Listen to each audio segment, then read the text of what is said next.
Hi friends, welcome to my channel Odia flavours by Madhu. आसंत आज बनैबा ग्रीन मटर आलू कषा सहित ता पूरी केमती बनैके आम खाऊँ आसतु देखा। फास्ट आम कौन करवा, गोटे कढ़ई नहीं जावा, कढ़ई रे गोटे ग्लास पानी देदेबा।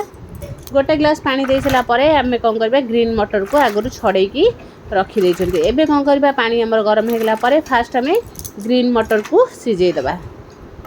ताको 5 मिनिट टिके सिझे नबा। 5 मिनिट पर एमती छाणी नबा। 5 मिनिट सिझेबा, बेसी सिझेबानी कहीं कंचा ग्रीन मटर बहुत शीघ्र सिझी जाए। से आम कौन बहुत शीघ्र सिझीज से आम 4-5 मिनिट भितर ग्रीन मटर को टिके गरम पानी पकईकी तापर काढ़ी नबा। गरम पानी रे पकईबार माने है आमर जो ग्रीन मटर टिके कंचाड़िया स्मेल जीव पड़े से आम सिझे नेले। एबे आम मसला पाई गोटे टमाटो, 7 ରୁ 8 कड़ा रसुण, टिके अदा आउ टिके आम नहीं गोटे पियाज, छोट पियाज नहीं दर बटा करके नहीं गले। एबे कौन कर गोटे कढ़ई नहीं गले, कढ़ई रे 2 स्पून सोरष तेल देदेले। एबे गोटे तेजपत्र को छिंडेकी देदेबा। एबे कौन करबा, तादरे पकईदेबा गोटे स्पून जीरा, गोटे बड़ स्पून आम जीरा दबा। जीरा देकी जीरा को भल भाव फुटवा छाड़ा।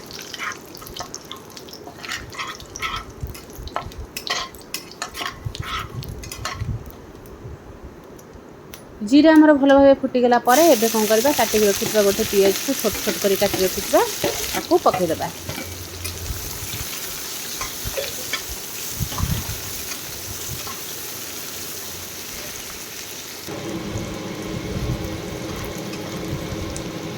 पियाज पकईला पर एबे आम सुखिला मसला धनिया गुंड, हल्दी गुंड, जीरा गुंड, गरम मसला आउ रेड चिली पाउडर एति आम सुखिला मसला को टिके तेल रे भल भाव कषि नबा।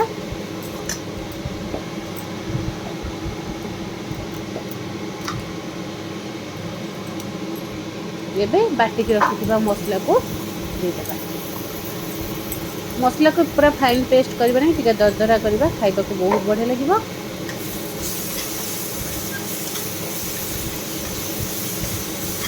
एबे मसला को टिके भल भाव कषिबा।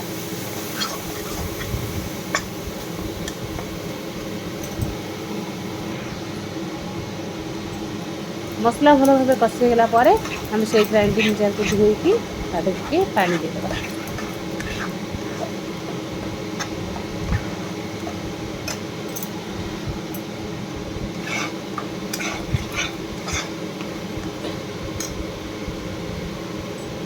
मसला आमर भल भाव कषिगला पर आम आगु आलू को सिझेकी रखी देते। एमती कौन करवा, आलू को हाथ में दरदर खंडा करके पकेबा। जमी हाथ में भांगी पकई पारे ना काटिकी छोट छोट करके भी पकई पारे।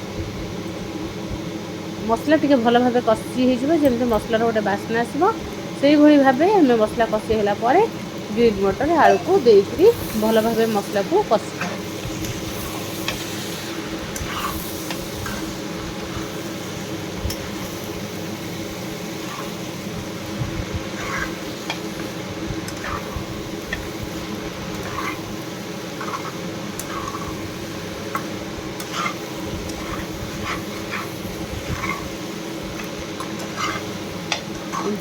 भल भाव मसला को कषिबा।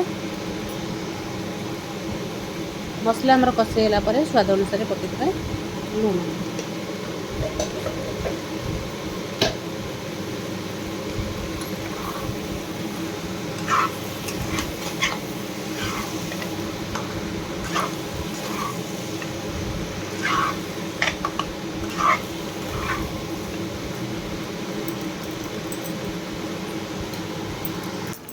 लुण पकईकी मसला को बढ़िया भाव कषिबा।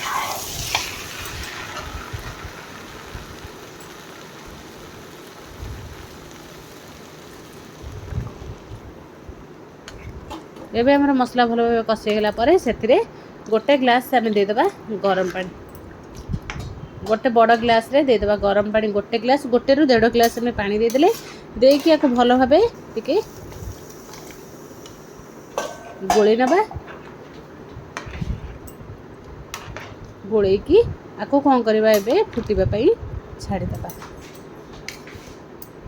एबे आको घोड़ेकी ଫୁଟିବାକୁ ଛାଡ଼ିଦେବା। ଏବେ କ'ଣ କରିବା, ଆକୁ 4-5 ମିନିଟ୍ ପରେ ତାପରେ ତାକୁ କାଢ଼ି ନେବା।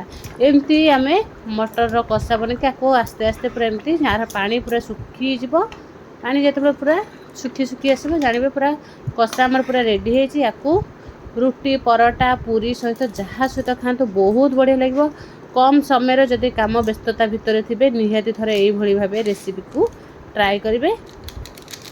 ଏବେ ତା ଦେହରେ ଆମେ ଗରମ ମସଲା 1 ସ୍ପୁନ୍ ପକାଇଦେଲେ, ପକାଇକି ଆଉ ଟିକେ ତାକୁ ଗୋଳେଇ ନେବା।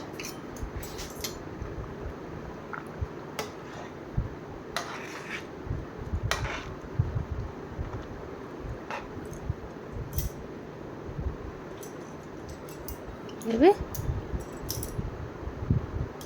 ଆସ୍ତେ ଆସ୍ତେ ଫୁଟି ଆସିଲା ପରେ ଆମେ ତାକୁ କ'ଣ କରିବା, ଗ୍ୟାସ୍କୁ ସିମ୍ରେ ରଖିକି ଧନିଆ ପତ୍ର ଟିକେ କାଟିକି ପକାଇଦେବା। କ'ଣ ହେବ, ଯେତେବେଳେ ଆମର ତରକାରୀକୁ ଆମେ ରଖିଦେବା ଆସ୍ତେ ଆସ୍ତେ ସେ ପୁରା ଆଳୁ କଷା ଟାଇପ୍ର ହେଇଯାଇଥିବ।